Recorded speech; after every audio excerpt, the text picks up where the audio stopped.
Welcome, everyone, to Beyond Surviving, the safe space for survivors of childhood sexual abuse to receive support, resources, and share their stories.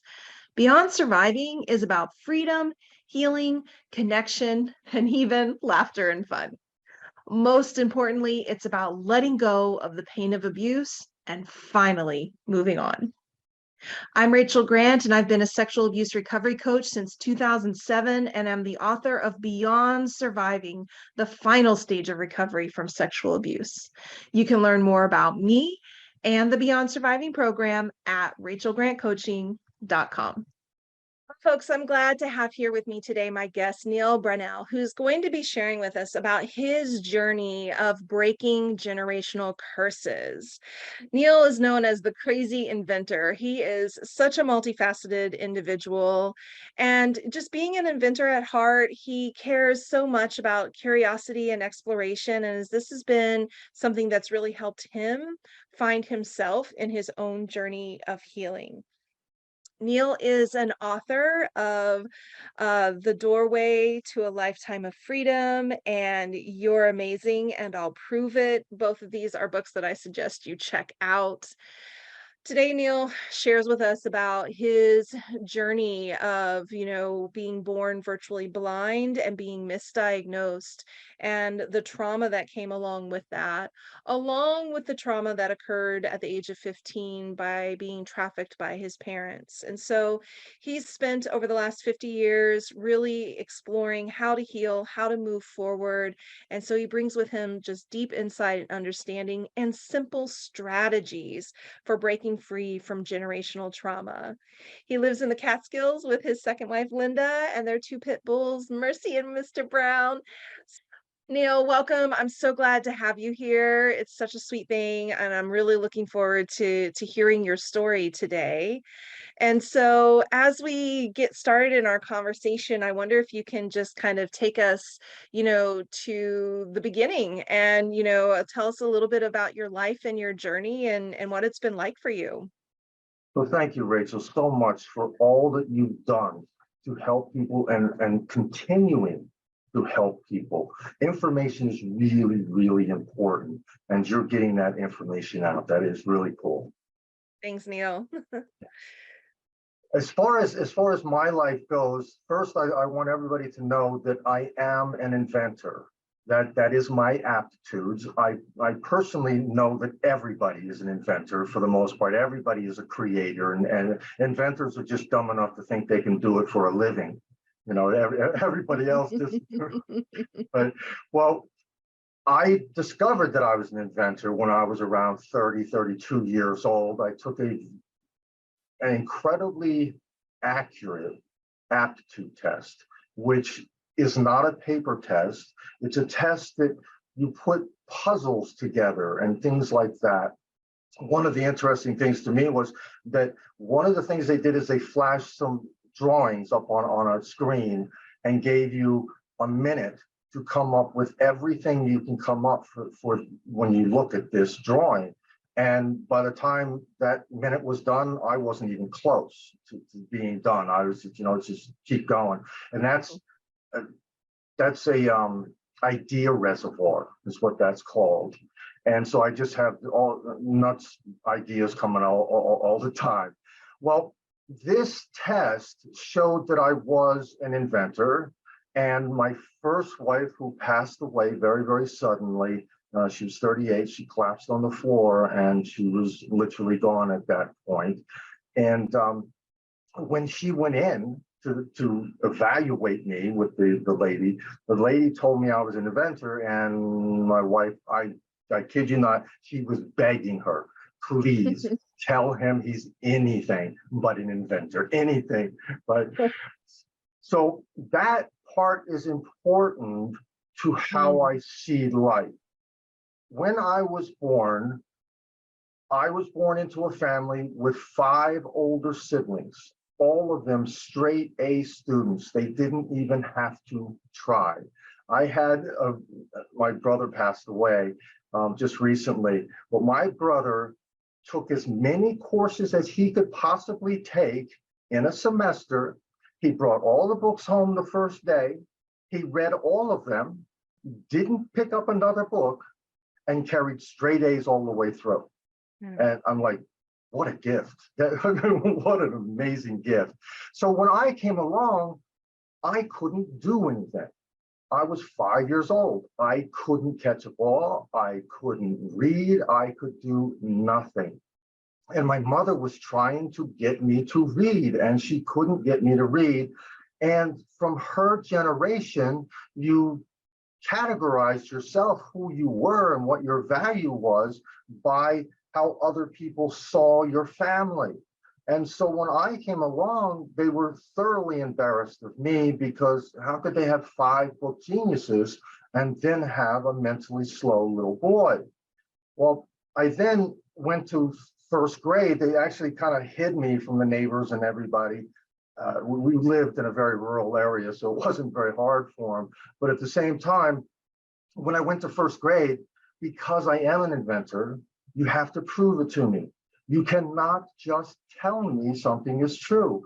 And so we've got a 6, 7-year-old boy that's looking up at these adults and telling them, I don't believe you, and at the same time, I couldn't read.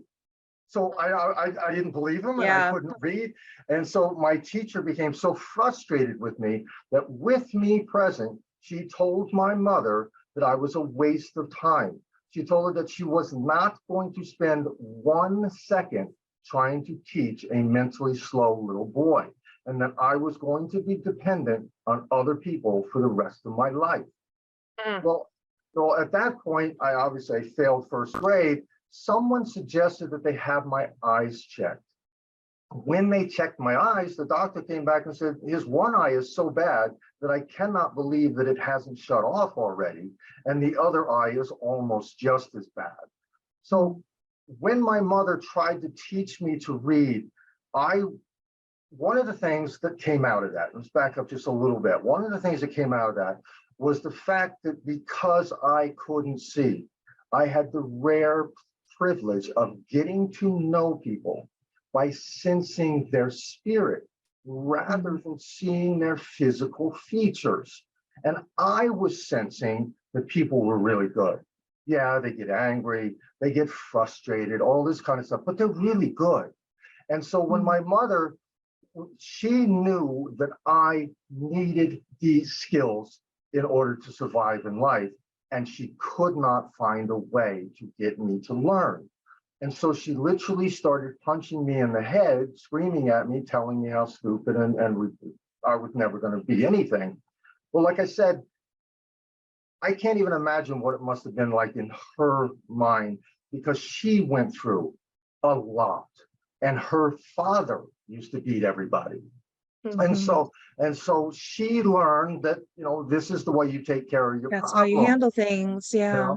And so I couldn't then or now say, oh, she's a bad person, because I literally was feeling love from her, but she didn't know how to get me to learn. So that was really, really important for my entire life, because at that point, people also, well, when I was 7, I don't think I told everybody, when I was 7, they checked my eyes. I did. They checked my eyes, and I had been almost totally blind. Yeah. Well, right. When they started teaching me that that person over there isn't as good because of any physical characteristic, black, white, female, whatever it is, I'm like, no, that's not what I'm feeling at all. Everybody is absolutely beautiful. They just need the information, because the past generations had no information of any kind. My parents only had the information that they were taught from their parents, and their parents had no information. And if you go back throughout history, it just piled on, and we just kept bringing that curse forward. Yeah. I call it the generational curse. And something happened.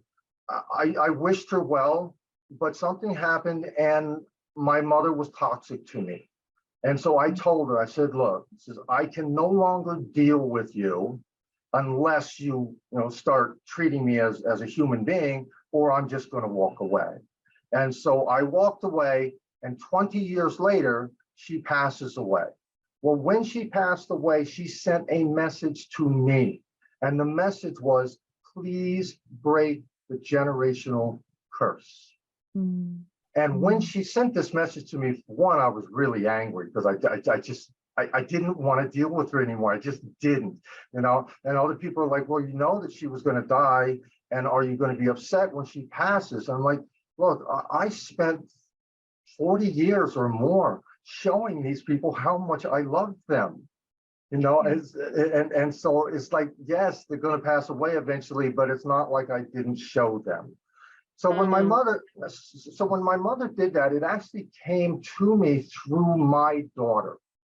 And my daughter is, well, she was 39 at the time, and she says to me, Grandma just wants me to pass one thing to you, and that is, please break the generational curse.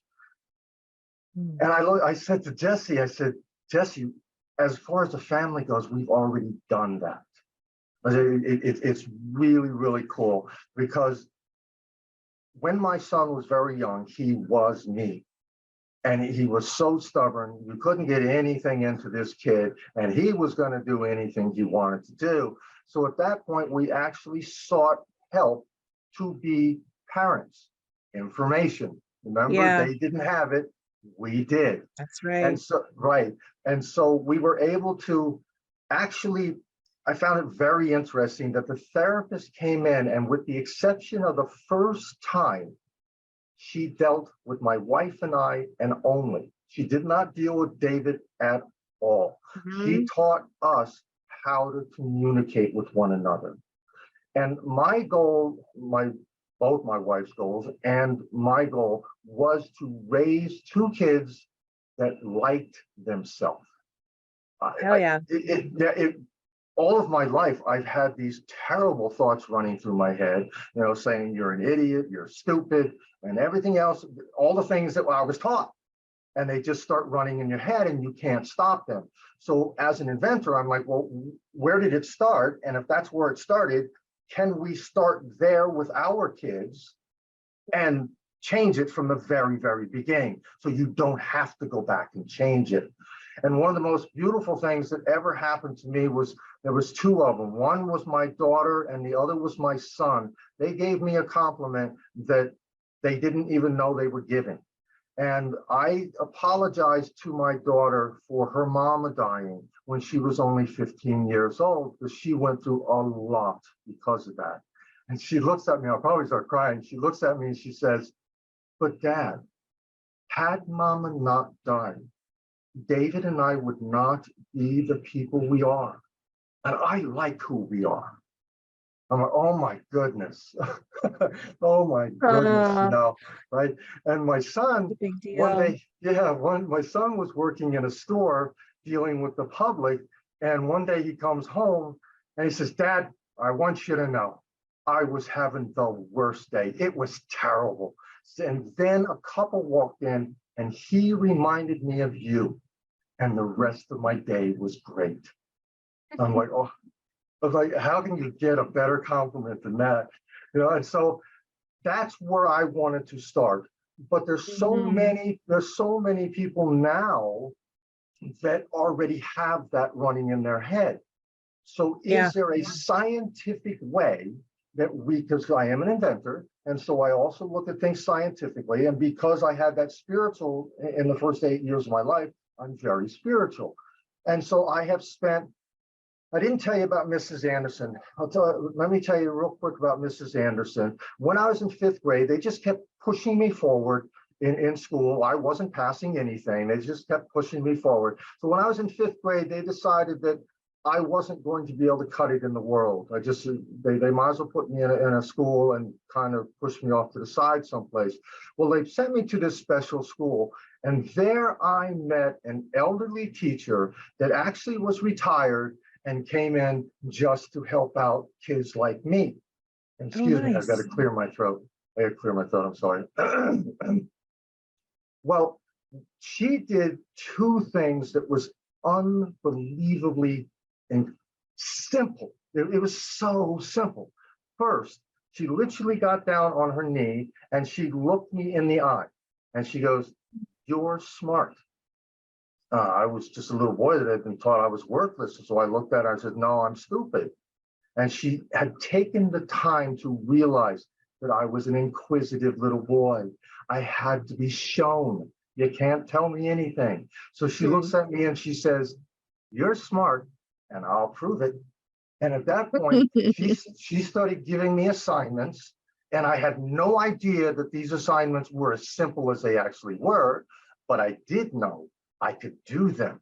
And after every single one, she'd hold it up right in front of my face and she'd say, "See, you're smart, and this proves it."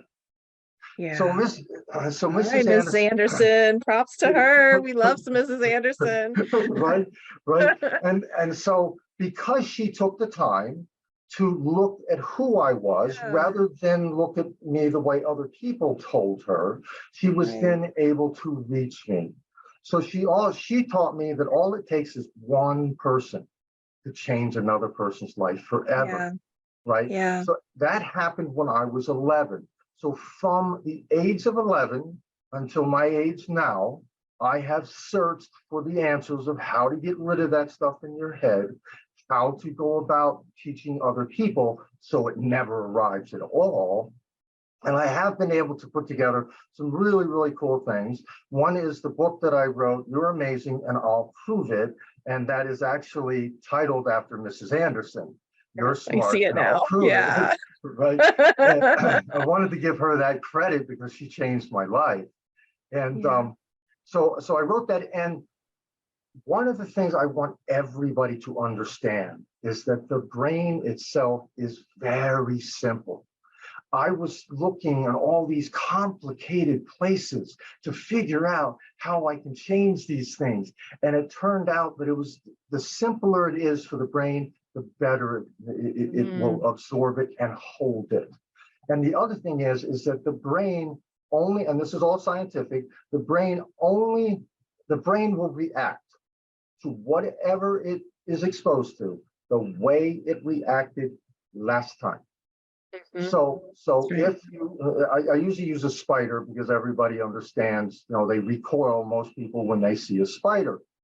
Well, Linda and I are in the house cleaning business and we part-time. And so we run into spiders all the time. And so I'm like, this is ridiculous. I'm recoiling when there's really nothing there. And so Mhm. can I change that response? And so one of the things is that I call it healing eye movements. Medically, it's called ARIA, EMDR, Mhm. right? EMDR. And it is just incredibly simple to use. You literally move your eyes from right to left. Try to keep your head basically still, but it doesn't matter if you move it a little bit. And this is just my theory because I've seen it happen with me, is that especially if I'm outside, I'll look off into the woods. I live in the Catskills, and so we have bears and other animals, of which I'm not scared of, but you do not want to trap an animal. They wouldn't be happy about it. So Right. I'd look off and I would move my eyes back and forth. And I'm like, wow, after I got that done, I had a peaceful feeling come over me. And I'm thinking that, well, if we went back to our ancestors and they lived right where we're living, the vast majority of them lived in the wild, and they came out of the house and they looked around, they would have a sense of peace when they saw nothing. And Yeah. so I started using that all the time, inside, outside. It didn't matter where I was. If I started feeling overwhelmed, I would use that. Well, that in conjunction with adding in there the spiders in this case, and saying, no, I'm no longer going to recoil. In my mind's eye, I just reach out and smack it and it's gone. Right? And at this point, I tell people sometimes I kind of feel sorry for the spider because some of these spiders are outside. And I'm like, they weren't doing anything. And yet, I'm like, you know, man, I'm just living my life. Why are you coming at me? you know, but that's how powerful it is that if you can Yeah. picture what you want. So I did the same thing with my head. I started saying, I like Neal. You know, Neal's a good person. I love Neal. Neal is helping people. He will do things. And I started saying really positive things to myself when I was moving my eyes back and forth. When I got into a mood, a bad mood, and I was talking bad to myself again, which doesn't happen very often anymore, but when it does, I made sure I did not move my eyes. It's like, okay, I'll allow you to speak bad to them, but you are not going to program yourself to do Degrading this it. again. Yeah. Yeah. Right. Right. And so that simplicity is Love that. amazing, how Yeah. the brain works. And with You're Amazing and I'll Prove It, I used really, really simple, very childlike examples in there where the brain wants to reject things. That's the first thing the brain wants. If somebody comes up and says, hey, I got all this information and stuff, your brain just says, no, no, no, that isn't happening. I don't want it anymore. And so with these simple little things, even when the brain wants to reject it, it can't. And this is a perfect example of this, is that I had a therapist. I walked into a room and she says, what can I do for you? I knew this woman for quite some time. And I said, well, I need a coach, and the spirit world picked you. And she says, wow, that's a compliment. So she told me this story that she was really, really bad with math. And so she hired a tutor when she was in college. Well, the tutor walked in and she had a bucket, and she put the bucket on the floor and she had 8 blocks in her hand. And she said, these 8 blocks represent 100%. She then took 2 of the blocks and threw it in the bucket. She says, what percentage is in the bucket? And this woman looks at the woman and says, I'm not an idiot. And she says, no, no, no, this has nothing to do with intelligence. It has everything to do with the way the brain works and the way it retains things. And so that simplicity, everybody's looking for these complicated ways of reaching themselves and changing things. And it's really, really simple. I have on our website, we have the book, we have Mental Power, which is a program I wrote many years ago for when I was coaching kids for basketball, so I could get them to mentally prepare for the game. And in there, I teach, one of the things I teach, and this is the cool part for me, is that it's only like 10 pages long. So you don't have to sit down and read a gazillion pages. The information is right there for you. Well, one of the things with the brain is that it cannot tell the difference between what you want it to do and what you tell it to do. For instance, if I'm on the basketball court or anywhere else for that matter, and I say, I will not miss this shot, the brain hears miss this shot. It doesn't hear I will not. So you have to change that to I will make this shot. Yeah. Right. And one of the really cool things is that remember, my son was me and we couldn't reach him. And so I'm trying to learn everything I could to be able to reach him. And I found that instead of telling him hands off, instead of don't touch, which the brain hears touch, and the child will almost always touch, you say hands off.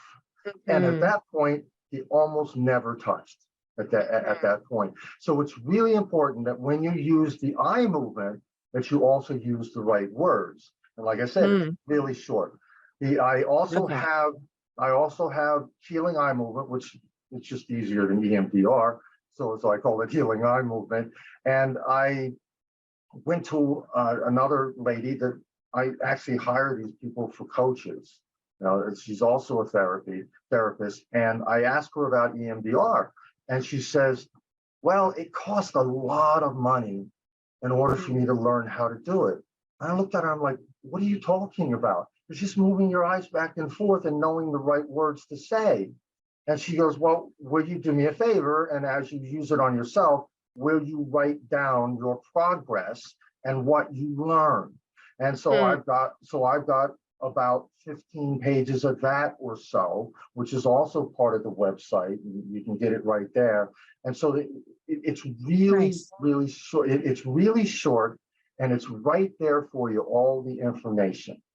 And Yeah. so I actually was on, well, I was on a show where I said, this shortens your journey to freedom, because Mhm. you won't have to search for this stuff. You won't have to read 1,000 pages. You can just read Yeah. these few little things and then start applying it in your own life. You can now get rid of that stuff that's running around in your head, telling you how bad you are. And it's a Mhm. really nice feeling to walk around and actually feel good about yourself, not stuck up or anything, but you're just not running Yeah. yourself down Feel anymore. good, feel confident. You know? Yeah, Right, that's right. right. Wow. Man, Neal, your story is amazing. And, to be able to go through the things that you went through, and we haven't even touched on just the time in your life where you were, as you describe it, being rented out, by Yes. your parents, and that trauma and the impact that that had in shaping, how you felt and how you saw yourself. And to be able to, through the lens of curiosity, I think something we talk a lot about in Beyond Surviving is the place of curious. How when we get into a very black and white, this or that, we get pretty stuck. But when we stay in open and curious and investigative, that, yeah, we can discover, pathways for ourselves and for our healing. And that intuition and that intuitive guide can really take us to these places where we can find those kind of, I didn't think it could be that simple, but it can. And even what you're talking about, like we describe it in Beyond Surviving as stop versus start language, right? Okay. That absolutely, you're totally on the right track there. The brain wants to, when you use stop language, the brain doesn't really do anything except for the thing you're telling it not to do. Exactly right. Exactly Exactly right. right. Yep. And yeah, but when you bring in that start language, it directs you towards the behavior or towards the thing that you want instead. So I love that you've hit upon that and you're teaching that. I love all the resources that you've compiled and made available to people. So folks, be sure that you go over to the website, and I'll put links to everything in the Thank show you. notes, so that people can, follow up with you there. I'm kind of curious, when you think about the idea of generational curses and how things get passed on and passed on and passed on. I want to just come back and really highlight something that you said there about how starting with you as the parent is so important. That it's not necessarily about fixing the kid. It's really about thinking through the lens of, like, what is my trauma? How does that impact the way that I parent, the way that I discipline, the way that I react and respond? And as I become a better parent. And I guess what I would love to know is just, what are some of the things that you did learn, that helped you show up as the parent that you really wanted to, and to not repeat those patterns, that you saw in your parents and their parents and their parents before them? Well, the very first thing was to see it in myself. If I didn't see it in myself, then I'm going to pass it on to them. And that came unbelievably starkly. It was just thrown in my face of who I was at that point. I was, I don't know, 28 years old or so, and I was not doing good with life. I hated Neal, and I hated everything that was around him and things like this. And one day, my son, he was in kindergarten, and he came home and he showed me a drawing that he had done. And on this drawing, he says, there's mama, there's sister, there's me, and there's daddy with his punching hands because he's always angry. I said, oh no, oh my That's God, hard. oh my God. I said, that's how he sees me. That's Mhm. horrible. So at that point, I really set out to work really hard on me. And the harder that you work on yourself, the more it reflects in the kids. Mm. My kids are now full-grown adults, and you can ask my lady Linda here how many times they quote me back. And I'm like, I Mm. really don't want you to tell me what I've been telling you. Isn't it So against you now? Yeah, right. You taught them well. I think it's so important. It's a brave thing. And I think that's when we think about breaking generational trauma, it is access. Yeah, it is true. Like generation and generations before didn't have access to the resources and the mental health care, and the parenting, skills, workshops, et cetera, that we have now. So just knowing that we have better access is a big piece of the puzzle. But then taking advantage of those resources, and that means you sometimes have to face hard things about yourself. Yeah, when you see a moment of like, oof, I'm repeating this pattern. But the good news is, even if you've gotten into a moment of repeating, it's not fixed or finished, that you can turn the page and create something new for yourself and for your family and for generations to come. And I think that's just such a brave, powerful thing, that we do in this life, is Yeah, to change course and set out on a absolutely. different path. Absolutely. Mm, There's just a little bit more to that story, and that is yeah. three years later. Now he's 8 years old, so he's still a child, and he comes home. I don't even think he remembers the first photo, but he drawing. He comes Yeah. in and he's got this big smile on his face. This little boy, and he comes over, Daddy. I drew a picture of our family. He says, look, there's sister, there's me, there's mama, and there's Daddy with a big smile because he's always laughing. Wow, isn't that Yeah, something? yeah, Yeah. I said I Yeah. changed it. I changed it. Yeah, Yeah, that's right. I mean, and that's it. I mean, breaking generational trauma and patterns. That's 100% a beautiful example of how we get to do that and show up differently for ourselves and for our family. And I think it's also true, just not just the kids in our lives, but just people in our lives in general. Anyone who we have, we come into contact with, that we might have the opportunity to be an influencer, of. And so, getting our ish together is so important, and being able to turn that corner and then to share it out. And I love that you're doing that. So folks, I want to just tell you how you can get in touch with Neal. So you can go to Neal Brownell, thecrazyinventor.com. Again, these links will be in the show notes. Thedoorwaybook.com, so you can check that out. He's on Facebook, he's on YouTube, so lots of great ways to connect with him. And Neal, as we are wrapping up today, do you have a final thought or word for our listeners today? it really doesn't matter where you are right now. You can move ahead and get better. I can't even imagine being in a darker place than I was. And if you Mhm. are, you can still get out of that. So just get the information. And it's like I said, it's not very much. The book itself, what is it, 120 pages long? It is just try to put Digestible. all the Yeah. info. Yeah, you know, Mm. I love this has that been word of fun. encouragement, no matter where you are. This is fun. Thank you so much, Rachel, for thank you. being here and for sharing yourself, with us. And so, just really, really appreciate you, and thanks for your time. Thank you, Rachel. Thank you very, very much. And thank you, everybody, for tuning in and joining us today. As always, you can pop over to rachelgrantcoaching.com to learn more about sexual abuse recovery coaching and explore the resources on the site. Be sure to subscribe to the podcast and then come back next time, because we have so much more to share. And until then, take good care of you.